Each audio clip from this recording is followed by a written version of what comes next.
రామచిలకలతో చెప్పి రాయించామే పత్రిక, రాజహంసలతో పంపి ఆహ్వానించాంగా.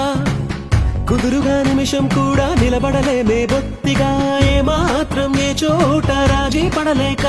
చుట్టాలందరికీ ఆనందంతో కళ్ళు చెమర్చేలా, గిట్టని వాళ్ళైనా ఆశ్చర్యంతో కళ్ళు వచ్చేలా, కలల్లో అయినా కన్నా